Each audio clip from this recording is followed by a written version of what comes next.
Hello everyone, I'm Dawn. Welcome to my channel. Thank you for visiting with me today. So, if you haven't already, please consider subscribing to my channel. We do all kinds of things over here. True crime, SFX makeup, regular makeup, food reviews, taste tests, cooking, Disney content, and vlogs, and other stuff.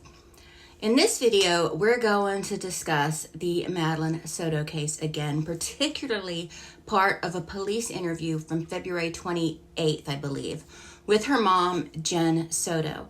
Now, I have never wanted to jump on the bandwagon and immediately blame the mom, but she has really done herself a disservice with what seems to me flippant behavior in her interviews when she discusses Madeline. But when she talks about the man who allegedly hurt Madeline, she behaves almost endeared to him, like he's such an angel. Even after the police showed her photos of him actively SAing Madeline, in one interview, she said, the sex stuff is fine. And I don't think she meant it that way. I think she meant to say, I know he's guilty of that, but he can still be not guilty of unaliving Madeline. But still, lady, get your head on straight. In this video, I want to talk about this clip in particular. I've always told him that my biggest fear is that this would turn into a Woody Allen situation where the stepdaughter or the dad grooms the child and the child turns 18 and ends up running away with him. I told him that was my biggest fear and I don't ever want that happening. You can't do that to me. Why would you say that to him? Because I never trusted. I grew up being told never trust a man. That is Jenn Soto, the mother of Jenn Soto. Now, for those who don't know, the super quick version is Madeline was a 13-year-old girl who lived with her mom in Kissimmee, Florida, that went missing on February 26, 2024.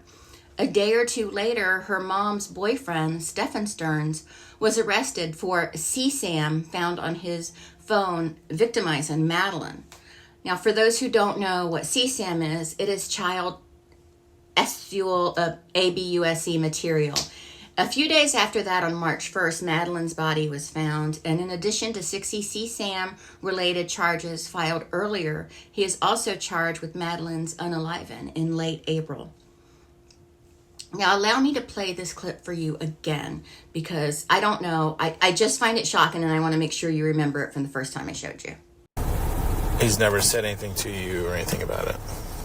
If anything, I've always told him that my biggest fear is that this would turn into a Woody Allen situation where the stepdaughter or the dad grooms the child and the child turns 18 and ends up running away with him.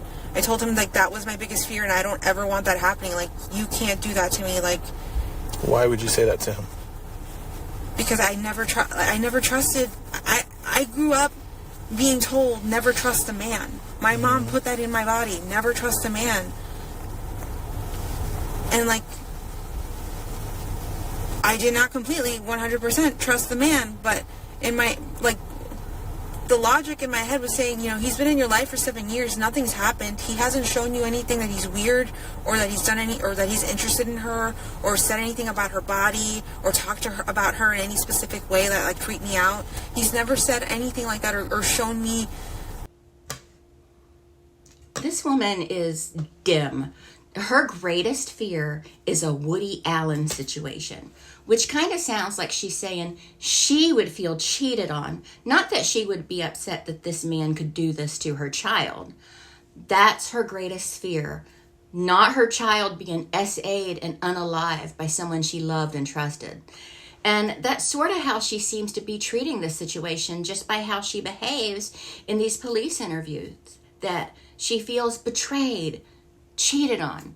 Yes, this is a huge betrayal. Someone she had misguided trust in destroyed her child's life and then unalived her. So, yes, that's a betrayal. But she acts like she feels cheated on. And I'll have to find the clip, but I believe one of the detectives even says something to that effect in the interview. that takes place a few days after this one. I believe it. I'll have to check that for you. And she's more sympathetic to Stefan than it seems she is to her daughter. I gotta adjust my camera. It's doing something weird. Sorry. She seems very emotionally immature and selfish. Remember, she sent her child upstairs to another room to sleep in a bed with a man because she, Jenn, needed a good night's sleep. You've been a mom for 13 years, Jenn. You should know there's no such thing. I mean, if you're actually being a parent. And this male thing, Stefan Stearns, R-worded Madeline at least dozens of times for several years. I'm sure more than dozens of times because he has thousands of images. He's a monster. He treated Madeline like a thing, a possession. And I don't know, this Woody Allen remark, it's terrible, stupid, sick. If she felt that kind of doubt, maybe don't bring him into your world or into your daughter's world. You know, maybe not do that. And she said, you can't do that to me. Ever want that happening? Like, you can't do that to me. Like, not you can't do that to my child. It's you can't do that to me. It's all about her. I just think she's very selfish. It was just altogether a really weird thing to say, to police especially. And I'm not going to play the whole interview, just this part. It really jumped out at me. But check out Grizzly True Crime because she has the whole interview. But if you heard this whole interview or any of her interviews with the police, really, she cares a lot about herself, her pills, her sleep, and her peace. Maybe she really didn't know about anything Stearns was doing. Maybe she didn't know about him unaliving her daughter. But you will never convince me that she isn't responsible. She has said that she's hypervigilant. She said those words with Madeline. She wouldn't let her sleep over at friends' houses because she didn't know the dad well enough or the brothers of the girl and didn't want them to do anything to her.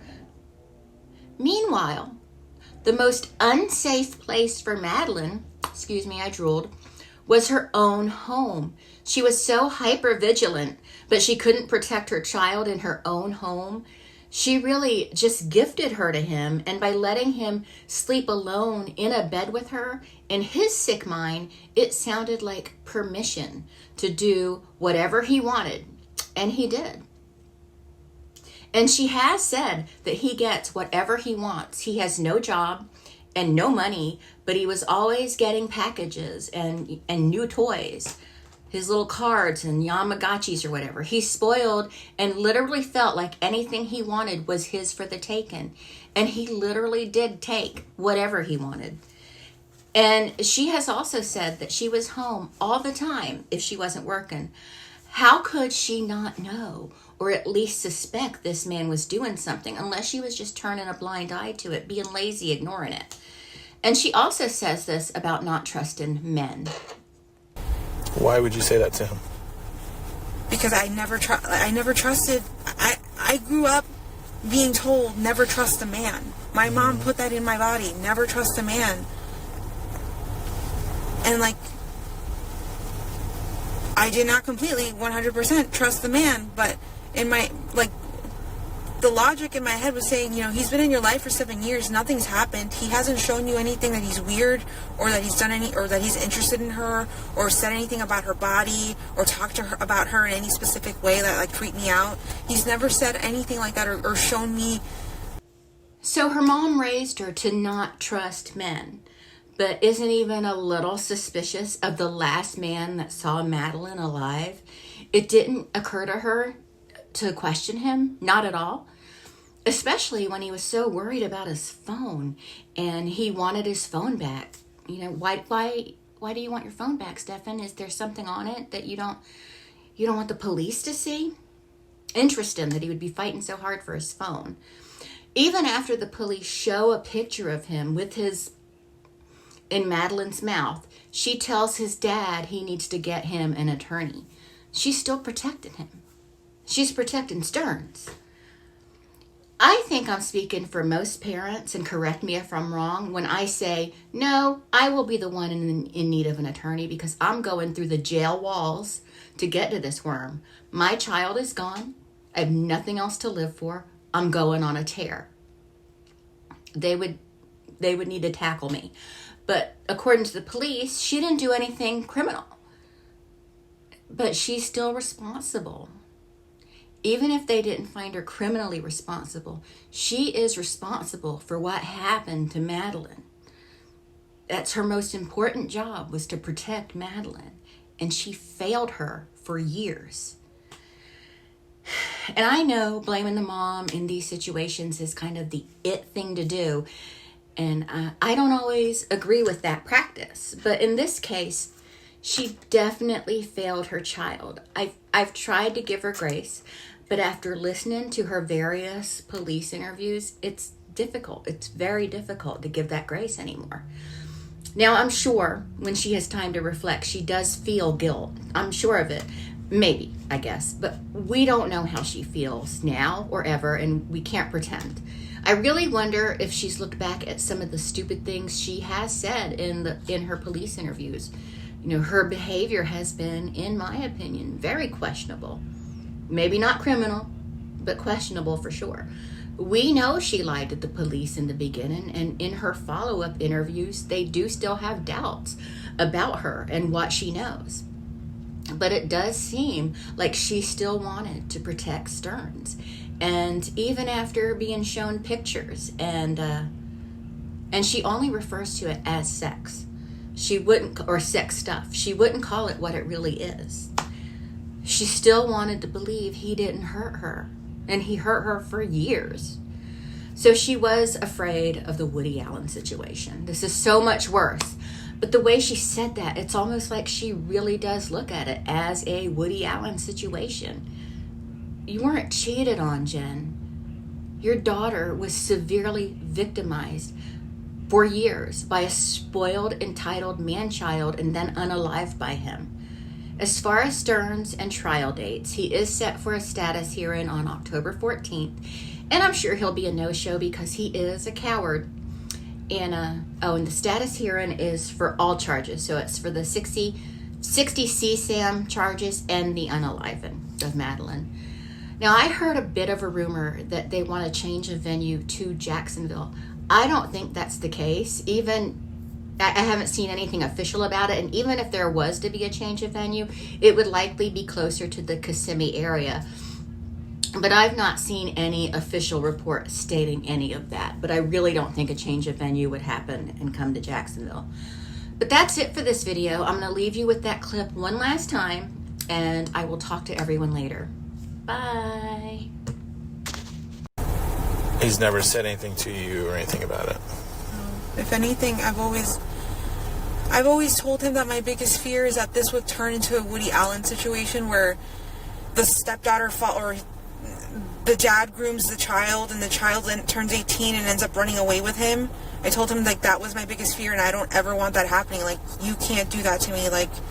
Why would you say that to him? Because I never trusted. I grew up being told never trust a man. My mom put that in my body. Never trust a man. And I did not completely 100% trust the man, but in my the logic in my head was saying, he's been in your life for 7 years, nothing's happened, he hasn't shown you anything that he's weird, or that he's done or that he's interested in her, or said anything about her body, or talked to her about her in any specific way that freaked me out. He's never said anything like that, or shown me